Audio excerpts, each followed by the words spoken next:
Hey everybody, welcome to the first episode of Are We Done Yet? The show where I talk about all things Joss Whedon. We're going to start today with the first episode of Buffy the Vampire Slayer, which aired all the way back in 1997. Cannot believe it is 15 years old already. Alright, the first episode is called Welcome to the Hellmouth, and it starts with this kid, and he's breaking into the high school, and he's got this girl with him, and she's all timid and shy, and it's dark and creepy, and you just know something's gonna happen. They break in, and the girl thinks she hears something, and when he goes to investigate, we see that the girl has transformed her face. She is now a vampire, and she bites him, and she kills him. And that's how we start the show, with a brutal murder. So the show picks up with Buffy getting dropped off at school, and through some dialogue we learn that she's a new student, and that she left her old school due to some issues, which we later find out involve her getting into lots of fights, and eventually burning down her high school gym in Los Angeles.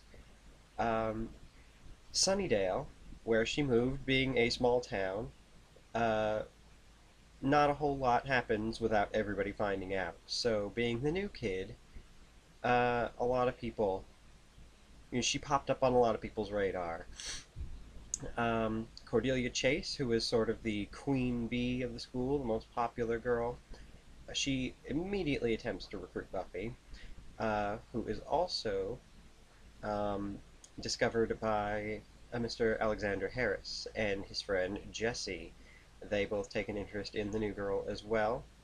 And what I really like about this is that even though we don't know right off the bat exactly who and what she is, in retrospect, watching the episode again after you've seen the whole series, it's pretty cool that she is this awesome, super strong, basically a superhero.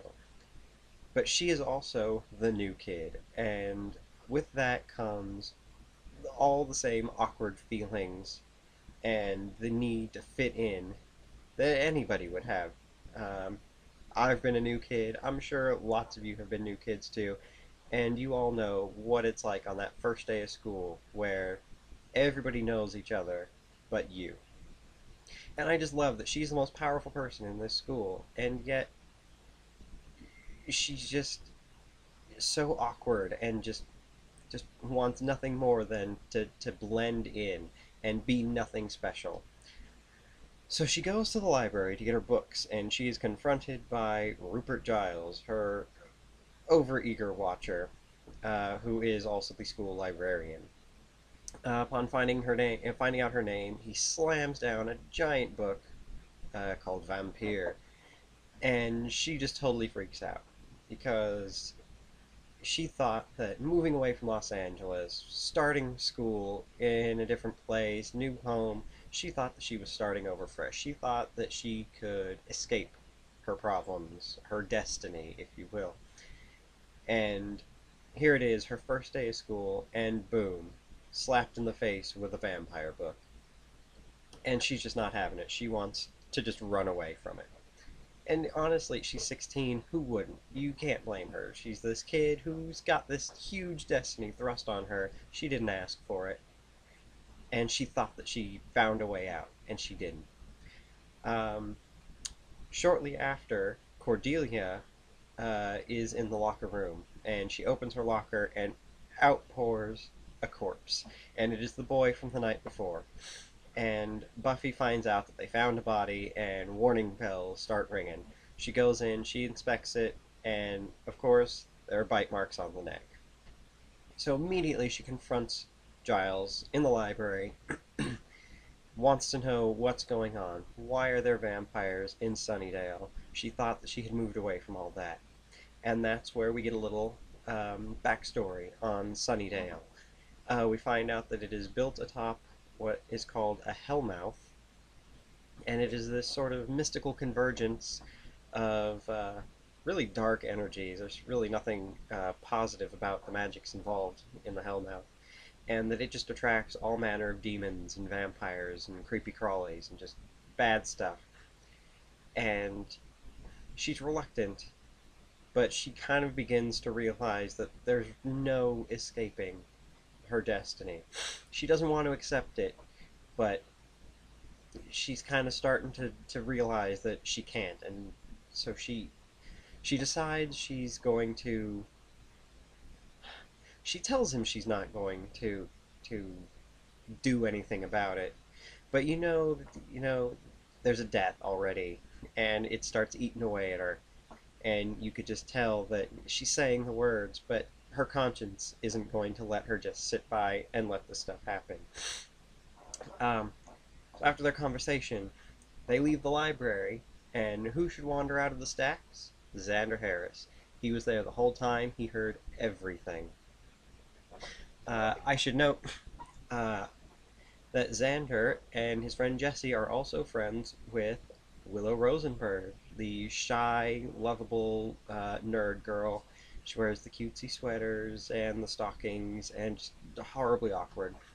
And this is our main cast for pretty much the bulk of the series. You got Buffy, Giles, Xander, and Willow, and they are the Scoobies. We add some members later on, but this is the core group, and it remains the core group for all 7 seasons. And all of the character intros are perfect. They're all wondrously awkward because all the characters are awkward in high school. And I love that. And it's really cool to see them start so meek and just kind of, they don't know what the heck they're doing. And then they grow into these amazing characters by the 7th season.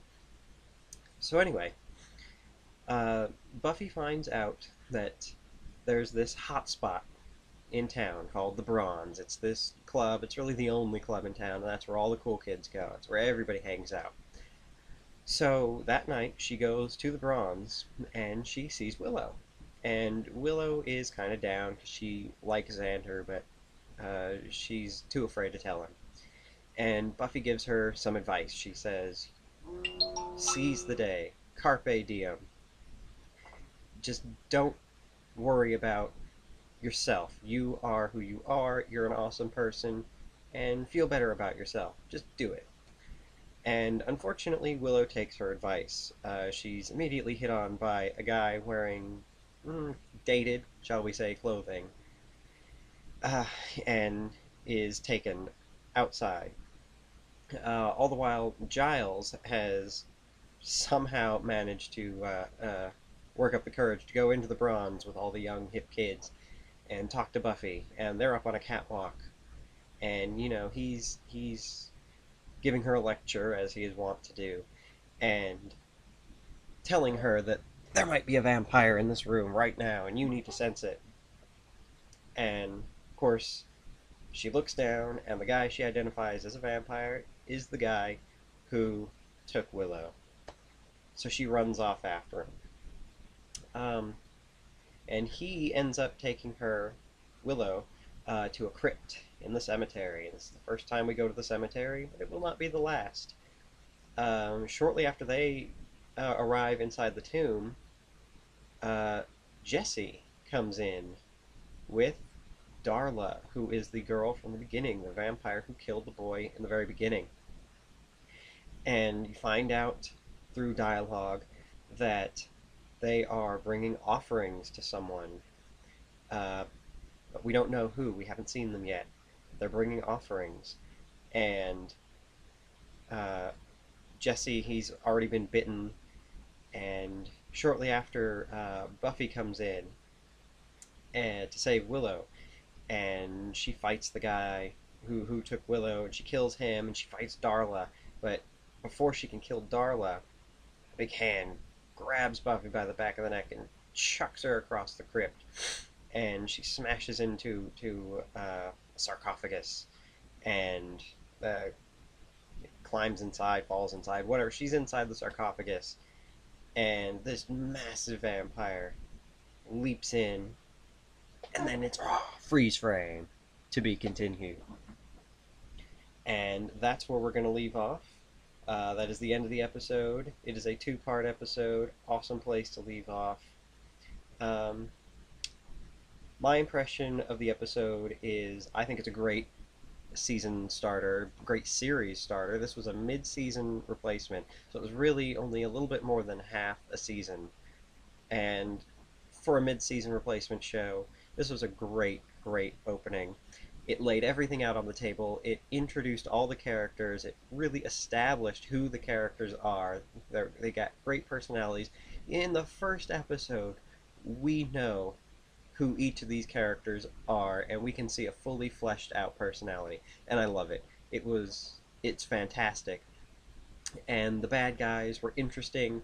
The makeup, they hadn't really perfected the vampire makeup yet, but it was interesting. We'd never really seen vampires who changed their appearance like that, more than just the fangs. These were like full-on demon face, and it was really cool. And the writing is great. The characters are so funny, and the dialogue is so just witty and clever and very natural. Even when they're talking about crazy things like demons and vampires, the writing, it just flows so nicely, and I love it. I came to the show really late. I did not start watching until shortly before season 6, so I had to catch up. And so I got to see seasons 1 through 5 in fairly quick succession. And honestly, the first seasons hold up great against the other seasons. I have always personally been a bigger fan of seasons 1 through 3 when they're in high school. And I think this is just a great, great episode. And part 2 is another great episode, but we'll be getting into that next week. And so, yeah, I'd love to hear your opinions on the episode. So feel free to comment and give me some feedback. Let me know how I did. This is my first episode. So, yeah, if there's anything you would like me to discuss in the next episode, anything you'd like me to address, feel free to let me know, and I will try to get all that out. And so, yeah, until next week, the episode I'm going to be covering is episode 2, The Harvest. And, yeah, I look forward to it. So, hope to see you there. Bye.